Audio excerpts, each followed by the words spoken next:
ఉమ్మడి కూటమి ప్రభుత్వం ఉంది. ప్రెసెంట్ చంద్రబాబు నాయుడు గారు సీఎంగా ఉన్నారు, పవన్ కళ్యాణ్ గారు డిప్యూటీ సీఎంగా ఉన్నారు. రాబోయే కాలంలో ఎలా ఉండబోతుంది వీళ్ళ పరిపాలన? ఏదైతే అమరావతికి నిధులు ఇచ్చారో కేంద్రం, యుద్ధ ప్రాతిపదికన డెవలప్మెంట్ వైపు కాన్సన్ట్రేషన్ చేయమంటున్నారు. సో ఏమంటారు సార్ దీని గురించి?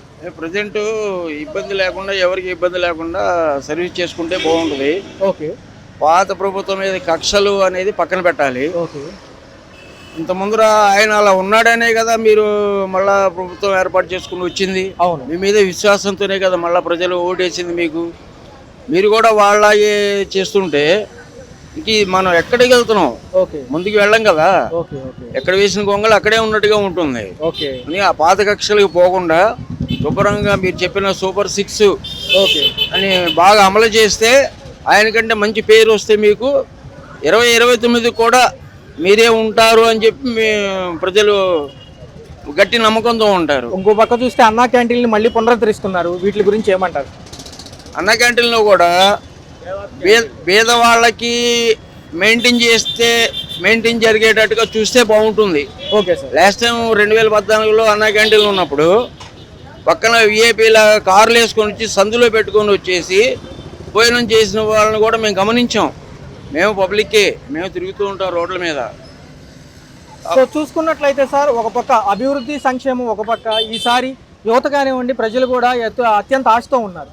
యువత ఉద్యోగాల కోసము కంపెనీలు వస్తాయేమోనని ప్రజలు, దీనికంటే పాలన బాగుంటుందేమో అని చూస్తున్నారు. ఎక్కువ డెవలప్మెంట్ కోసం ఉన్నారు. యాజ్ ఏ విజనరీ లీడర్గా ఈయన కళ ఎంతవరకు సక్సెస్ అవుతుందంటారు? లాస్ట్ టైం ఈయన చేసిన విజనరీ అందరూ చూశారు. గ్రాఫిక్స్ ఎన్ని చేశారని చెప్పి చాలా పుకార్లు వచ్చినాయి. ఆ గ్రాఫిక్స్ లేకుండా న్యాచురల్గా చేసుకుంటూ వస్తే డెవలప్ అనేది కనబడుతుంది. ఓకే. ఓకే సార్, మరి మిగతా పరంగా చూసుకుంటే ఈ 6 పాలసీలు, సూపర్ 6 ఏదైతే ఉందో కొంత వ్యవధి అడుగుతున్నారు ఇవన్నీ కూడా సక్రమంగా అమలు చేయడానికి. సో ప్రజల్లో ఒక అపోహ అనేది ఉంది, జరుగుతుందో జరగదో అని చెప్పి భయంతో ఉన్నారు.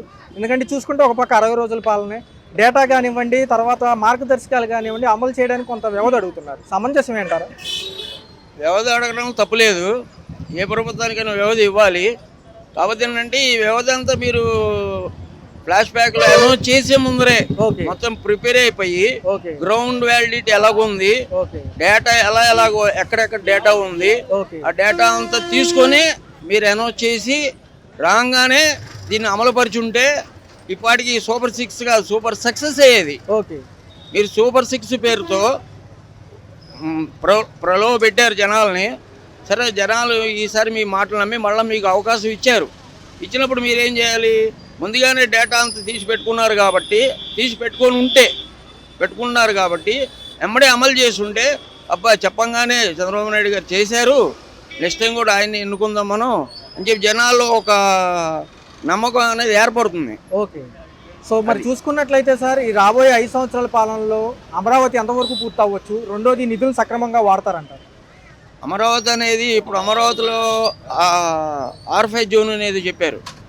దాంట్లో నుంచి ఆల్రెడీ ఇళ్ళ పట్టాలు అనేది పేదవాళ్ళకి గత ప్రభుత్వంలో ఇచ్చున్నారు. పేదవాళ్ళు కూడా ఎక్కడైనా పేదవాళ్ళు ఉంటారు భూమి మీద. అసలు మన భూమి మీద ఉండేదే 75% పేదవాళ్ళు, 25% ధనికులు ఉన్నారు. 50% పేదవాళ్ళు ఉండేటట్టుగా చేద్దామని ఉద్దేశం గత ప్రభుత్వం అమరావతిలో పేదవాళ్ళు కూడా ఉండాలని ఉద్దేశం దృఢ సంకల్పంతో ఇచ్చున్నారు. ఓకే. దాన్ని అలా కంటిన్యూ చేసి వేరే ఇంకేదైనా డెవలప్ చేస్తే బాగుంటుంది. అంతేగాని వాళ్ళు ఇచ్చినవి మేము ఉంచం తీసేస్తామని చెప్పి ఆల్రెడీ ఇళ్ల పట్టాలు ఇవ్వడం జరిగిపోయింది అక్కడ. దాన్ని ఆ ఇష్యూని ఇప్పటితో వదిలేసి వాళ్ళు కూడా అక్కడ ఉంటే కొంచెం బాగుంటుంది. ధనికులందరూ ఒక చోట, పేదవాళ్ళందరూ ఒక చోట స్లమ్ ఏరియాలకే ఏర్పడిపోతుందా? ఒకే చోట స్లమ్. ఇప్పుడు ముంబై ఉంది, ముంబై అదేదో దాని ఒక గ్రామం ఉంది, అది ఓన్లీ స్లమ్ ఏరియానే.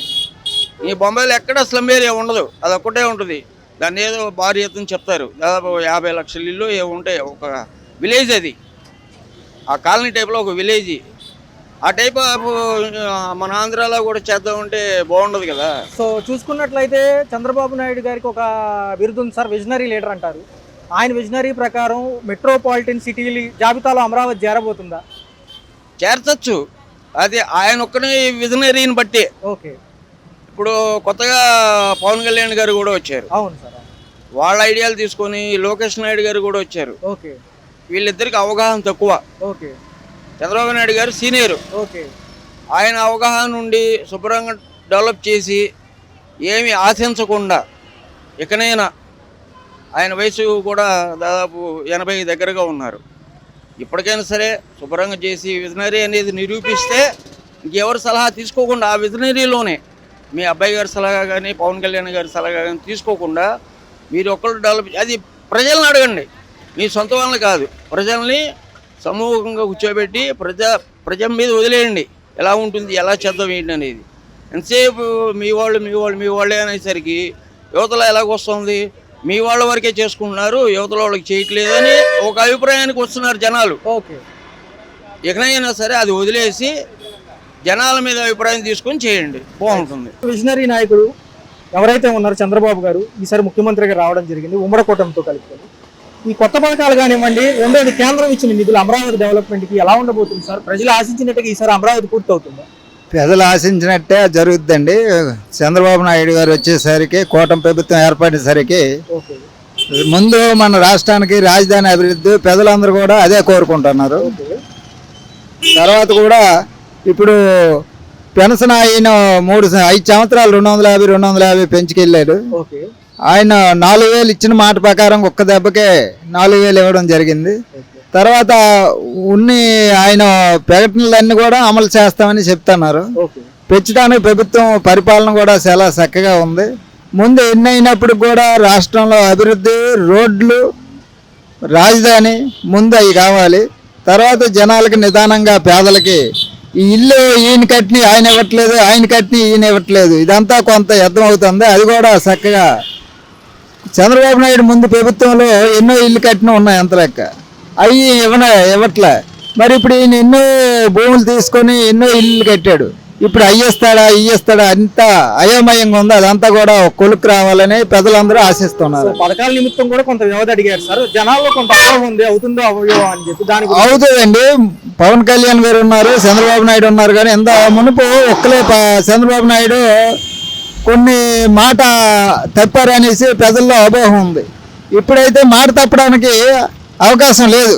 ఎందుకంటే ఈసారి మాట తప్పారంటే జనాలు కూడా ప్రజల్ని మోసం చేసే నాయకులు ఉండేరు ఇన్నాళ్ళు. ఇప్పుడు నాయకుల్ని మోసం చేసే ప్రజలు కూడా చక్కగా చెప్పట్లే, ఏం చేయాలి అది చక్కగా వాళ్ళు కూడా పరిపాలన చక్కగా చూస్తారు. అంతా ఆలోచన పనులు అయ్యారు, ప్రజలు కూడా తెలివైన వాళ్ళు కాబట్టి చక్కగా. అయితే వాగ్దానం చేసామంటే నడిపించుకోవాలి, లేకపోతే నడిపించుకోకుండా ఊరుకోవాలి. అది సంపద సృష్టికి నేను మూలకర్తని, రెండోది నాకు అత్యంత అనుభవం ఉంది. సాఫ్ట్వేర్ కంపెనీలు కానివ్వండి, మెట్రోపాలిటన్ సిటీలు కానివ్వండి, రెండోది హైదరాబాద్ డెవలప్మెంట్ సంబంధించింది కానివ్వండి, ఇవన్నీ నాకు అనుభవంతో కూడుకుని అని చంద్రబాబు నాయుడు గారు అంటారు. ఈ 5 సంవత్సరాలు, రాబోయే 5 సంవత్సరాల్లో కూడా ఆయన యొక్క అనుభవం ఎంతవరకు సక్సెస్ఫుల్ అవుతుంది అంటారు? అందుకే కేంద్రంలోనూ మొన్న మనకి రావాల్సిన నిధులన్నీ అడిగారు. వాళ్ళు కూడా అమరావతికి 15,000 కోట్లు కూడా రాజధాని కట్టడానికి ముందే ప్రకటించారు. పోలవరం కూడా సక్సెస్ చేస్తామని చెప్తున్నారు. వాళ్ళు కూడా మనకి కేంద్రం కూడా అనుకూలంగా ఉంటుంది, వీళ్ళు కూడా దానికి అనుకూలంగా చేస్తారని ప్రజలు ఆశిస్తున్నారు. సో ఫైనల్ గా క్వశ్చన్ సార్, అన్నా క్యాంటీన్లు కూడా మళ్ళీ పునఃప్రారంభానికి రెడీ అవుతున్నాయి, ఎలా ఉండబోతుంది సార్? అన్నా క్యాంటీన్లు కూడా కంపల్సరీగా పేదల నోటి దగ్గర ఆహారం అండి. 5 రూపాయలకే భోజనం అంటే తెచ్చుకోని వాళ్ళు, చేసిన వాళ్ళు, పేటపురం మీద రిక్షా వాళ్ళు ఎంతో ఇబ్బందులు పడి ఉంటారు. కాబట్టి అది పెద్దల తాలూకు నిధులు, రాష్ట్ర ప్రభుత్వం సొమ్ము కాదు, పెద్దలు ఎంతో మంది ధనవంతుల తాలూకా నిధులు. అది చాలా మంచి పథకం. అది కూడా ఈ నెలలో ఓపెన్ చేస్తామని ఆయన చెప్పాడు. ఫైనల్ గా క్వశ్చన్ సార్, ఆంధ్ర ప్రజలకి ఎంతవరకు ఇప్పుడున్న ముఖ్యమంత్రి గారి పైన నమ్మకం ఉంది? ఆంధ్రప్రదేశ్లో చంద్రబాబు నాయుడు నమ్మకం ఉండబట్టే జనాలందరూ కూడా ఆయన అంత కూటమి ప్రభుత్వం ఏర్పడిన తర్వాత ఆయనకి చక్కగా అందరూ కూడా ఆయన పట్టం కట్టారు. అది కూడా ఈసారి ఆయన జాగ్రత్తగా నిలబెట్టుకోవాలి. Please do subscribe to Telugu Rajyam channel. Please do subscribe to Telugu Rajyam channel. Please do subscribe to Telugu Rajyam channel. Hi అండి, నేను మీ ఆర్పీని, నెల్లూరు పెద్దారెడ్డి చేపల పులుసు ఓనర్ని. మీరు తెలుగు రాజ్యం అనే ఈ యూట్యూబ్ ఛానల్ సబ్స్క్రైబ్ చేసుకుని మంచి మంచి వీడియోలతో వస్తారు. Thank you so much. Hi people, I'm Sonakshi Verma and you please watch Telugu Rajyam and please subscribe to the channel.